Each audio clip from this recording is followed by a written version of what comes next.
Hello, beautiful souls. Namaste. I hope this video is finding you well. If you clicked on this video, it's probably because you believe yourself to be on a twin flame journey and the title intrigued you and you want to know more. So I'm going to start briefly with a little bit of background on how I got into the twin flame hoopla, as you will, and where I'm at now on my journey. Now, I will say this, I am in the Walmart parking lot, and anyone that knows me from this channel knows that I have squirrel brain, so if I stop and pause and look around, it's just part of the way I process. But once I start channeling, it should be quite a bit more smooth, okay? So, the twin flame journey. I was introduced to the concept of twin flames in 2017, 2018. I was involved with someone who I believe to be a covert narcissist. And a friend of mine had basically told me, oh, your dynamic with this person is just like a twin flame dynamic. And that set me on this whole journey of learning about twin flames. Now, I will say this, my viewpoint on what twin flames are has shifted and evolved over time. I do believe in, sorry guys, I'm just cleaning my glasses because I noticed as I was looking that I had big old smudges. That's my squirrel brain. My viewpoint has evolved as I've been on my own spiritual journey and as I've learned about things such as, empath, narcissist dynamics, also attachment styles. So understanding that, anxious attachments tend to attract avoidant attachment styles, which give that push and pull dynamic, okay? So there were just a lot of things I learned over the last 7-8 years regarding twin flames that I think in the twin flame community, hopefully I don't lose you guys here, so hang with me. This is not an attack on anybody, okay, because I've lived through all of this. I think the purpose of this twin flame template that was kind of downloaded into our co-created reality was less about romance and bringing two people together and more about soul awakening. Because so many of the people in this dynamic, usually one or most often both people, have very deep wounds, traumas, things that need to be addressed. And there's a lot of people who are trauma bonded to the narcissist. There's a lot of people who have unhealthy attachment styles. So these dynamics, really, the purpose and function is to bring awareness to each individual. And then, everyone has free will. No one can be forced into the healing process, but hopefully breaking out of the cycle of thinking you need that person in order to be happy. Because one of the things I've always noticed when I would watch tarot channels and readings and things like that is in the comments, there were a lot of hurting people. And these people were desperate to have their twin flame in their life. And these are people that are like similar to my situation, that their twin flames were married in other relationships halfway around the world. And they were addicted to watching these videos because it was just watching these videos was keeping the hope alive that one day that person will come back to me.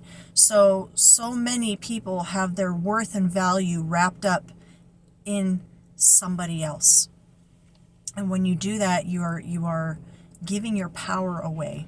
So the point of this journey is to wake you up to realize the power is within you. You don't need that person in order to feel complete and whole and to step into your power. In fact, that person was likely a karmic catalyst for you to wake up to your own divinity and your own power. So, sorry, lady in a truck pulling up next to me. Actually, I think I might know this person. Nope, I don't. Okay, so let's talk about what happens when, well, let me backtrack. Spirit saying, so for this video, I really want to take the emphasis off the label of twin flame, and let's talk about what you're really wanting. It's not a twin flame. What you're really wanting is a romantic partnership, okay? You're wanting the one that you are meant to spend the rest of your life with, okay?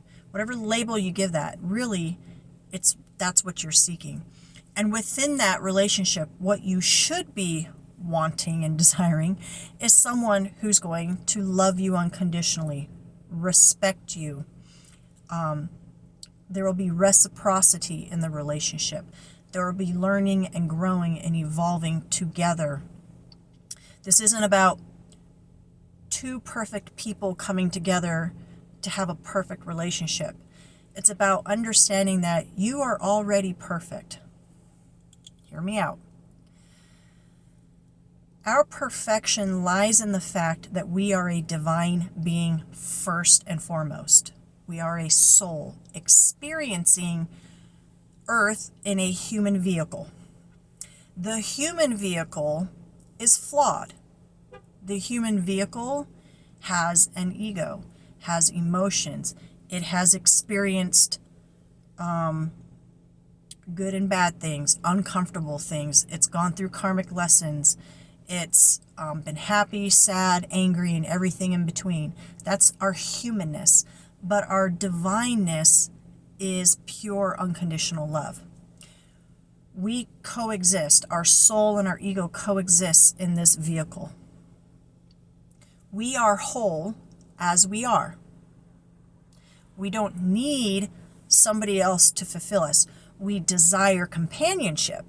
And that is why we want a romantic connection with someone. You will not attract your divine counterpart until you are far enough on your own healing and soul journey to understand and embrace that you need to be happy and content within yourself first.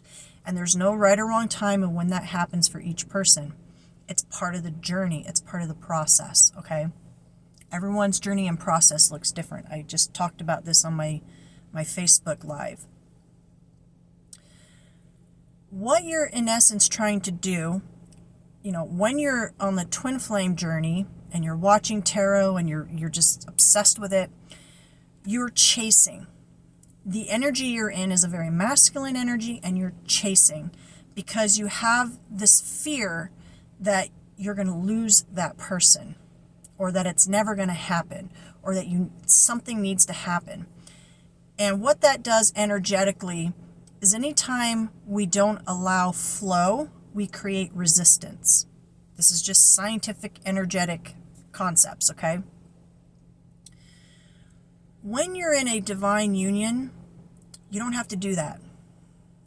In a divine union, you're going to feel comfortable in your energy. So if you're, I don't do the whole gender thing, but generally speaking, feminine, when you're more in your feminine energy, you tend to be female. When you're more in your masculine energy, you tend to be male. That's not the case for every single person, but that's generally speaking, okay? So as a woman, when I come into union, it's going to allow me to rest comfortably in my feminine energy. And the same thing for the man. He's going to come in and it's going to allow him to rest in his masculine energy. Here's the caveat. The misconception is that once you attract in your twin flame, everything's great. Everything's rosy, everything's beautiful and wonderful, and I've reached the pinnacle of success. I have my twin flame. Nope. I'm sorry to burst your bubble, but that's probably not how it's going to go. Maybe that it goes that way for some people. When you are far enough along in your journey, you will end up attracting your divine partner. But you're not completely healed, and neither is your partner.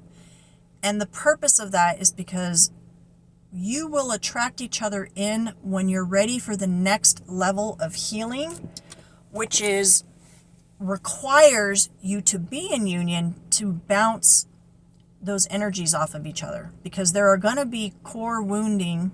There's going to be core wounding that you need your partner physically in your presence in order for those wounds to come up for you to address and heal. And here's the part that you don't have to worry about. If this person is your divine partner, you're not going to be able to screw this up. That doesn't mean there won't be conflict. It won't, that there, that it'll be easy. So let me give you examples. Sorry guys, I just had lunch, so I'm a little gassy. I believe I'm in union with the person that I'm going to spend the rest of my life with. I don't want to talk too much about our personal situation because I want to keep our lives private to protect our union. But what I will share with you is my experience. I thought I was really ready for my divine counterpart. I had gotten pretty far on my healing journey, about 7 years at that point, of heavy-duty healing work. I had released the ex-person that I thought was my twin flame. I had told Spirit I'm ready for my divine person. I don't care about the twin flame label anymore. I'm happy with who I am. And I manifested him. I made a list of the qualities and things that are important to me. It was nothing about looks or, what kind of job he had or anything like that. It was more about character and morals and values. But I put that order in with the universe, and then I let it go. And I said, okay, Spirit, I trust you to bring this person to me. And I shit you not. It was very shortly after that this person came into my life. I mean, days, literally. And it blew my mind. There was an instant connection. I was very highly attracted to him, even though he's not the normal type I would be attracted to. But I was very attracted to him. His intelligence, his kindness, his smile, his energy, his heart. And I noticed that when I'm around him, my nervous system is calm. And that was something really huge, because what I had not realized is that every person I'd ever been with prior to that, my nervous system was always frazzled. But with him, it was a noticeable difference of feeling relaxed around him. Okay. So it started off pretty well. However, he reminds me a lot of my dad. And evidently, I still had some father wounding I hadn't really worked all the way through, and I didn't know that.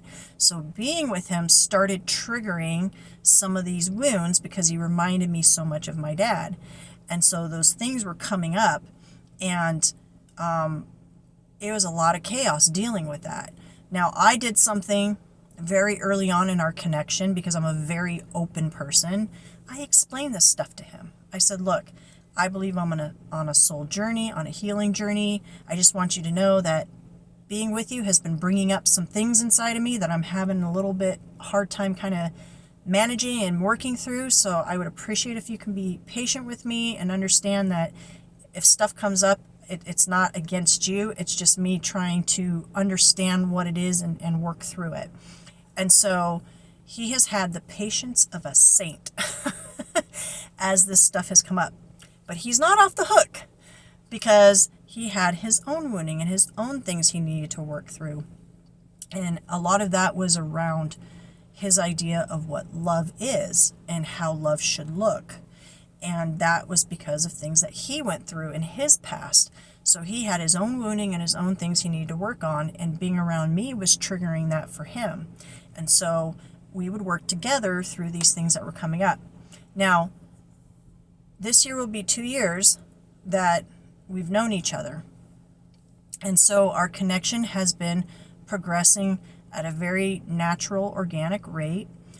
We've gone through some ups and downs, and both of us have some family situations that we're trying to work around. So, we've taken a little bit less of a conventional approach to what other people might do, but it works for us. The point that I want to make, and that I really want to emphasize, is that it has not been easy. there were so many times in this connection where I wanted to walk away, where I became the runner, okay? Because it was triggering my sense of worth and value. This is someone I very much look up to and I respect. And up until this point, I've always felt in the connection like I was the more mature one, or almost a little on the narcissistic side, to be honest. But this time, I've been really humbled in this connection, and so it's kind of changed the dynamic for me. And I love that, because what it's doing is it's putting me in my feminine energy, and it's allowing me to do what I wanted. And what I had prayed about is to find a masculine who I could trust to lead. And Christians talk about this, right? The man leading the woman. I've always wanted that because I feel internally that I desire that, but I've never had that. So not only did I not know what it felt like, but when I got it, I didn't know how to handle it because I'd never had that before.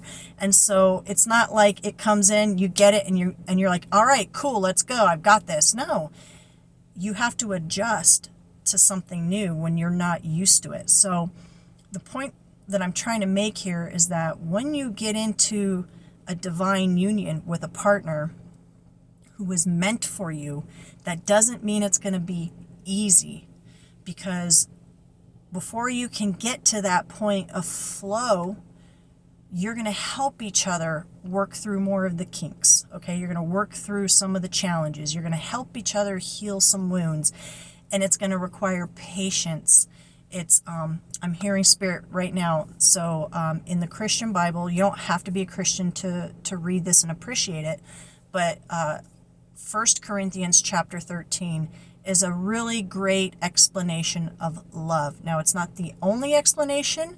There are other variations around the world that describe love, but this one is a really good one, and it really gets to the heart of what real unconditional love is. And unconditional doesn't mean you don't have boundaries. It just means you understand the humanness of each other. You understand you're gonna have to have some grace with each other, because being a human is a learning curve, right? We are absolutely 100% going to make mistakes along the way.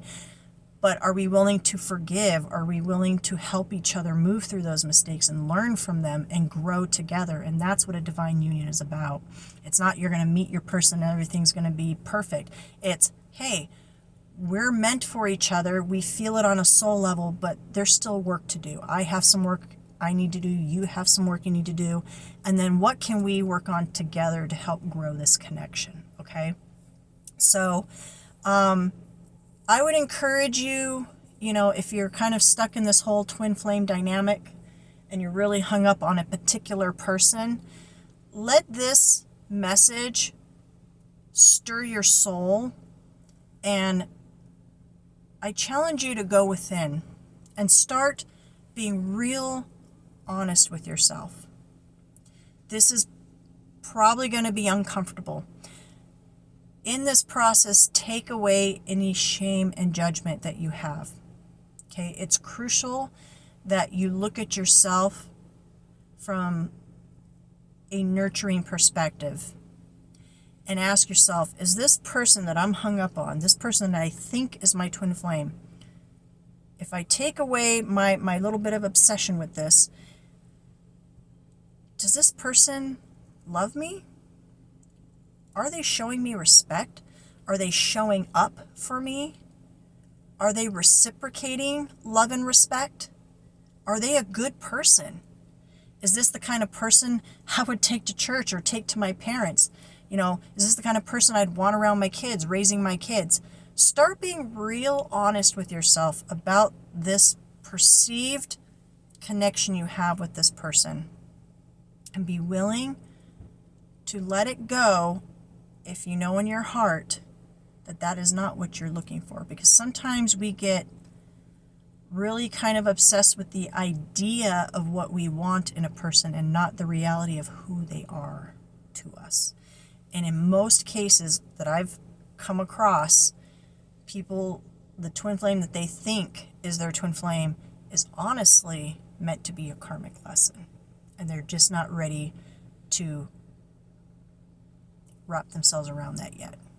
But if you're watching this video, it might be that you are ready to accept this and to heal and to move on. And there's no right or wrong way to do this. I encourage you to go within and talk to Spirit or talk to God or whoever it is you believe in. Trust your intuition and have that conversation and say, you know what? I know my worth and value. I know what I deserve. And I can see now that this person I've been chasing, it's not really what I want. Now, I will put this little caveat to the end of this before I sign off. What I discovered in my situation, okay, is that long after I had mentally accepted that my twin flame was not my twin flame, I was still really obsessed with the person. I could not get them out of my head. I was watching tarot, incessantly because I was really confused. I didn't understand what was happening. What God revealed to me is that I had a spirit of obsession on me. And the spirit of obsession is an actual energetic entity that attaches into your energy and it feeds off your wounds. So in this case, if you have a wound surrounding your value and your worth, which is keeping you stuck on someone that doesn't deserve you, it will stay connected in your energy and it will cause you to constantly think about this person so that you don't move on from them, because the goal of this entity is to feed off of that. And as long as they can keep you thinking about that person, that makes it really hard for you to move on. And what that looks like is you might be seeing a lot of synchronicities about this person. You might be seeing numbers, their name, songs coming on. And what that's doing is it's making you think, well, it's a synchronicity. It must be from the divine. It must mean that my person is thinking about me. When in reality, it could be this entity manipulating your reality to keep you stuck on that person. That person has likely moved on a long time ago.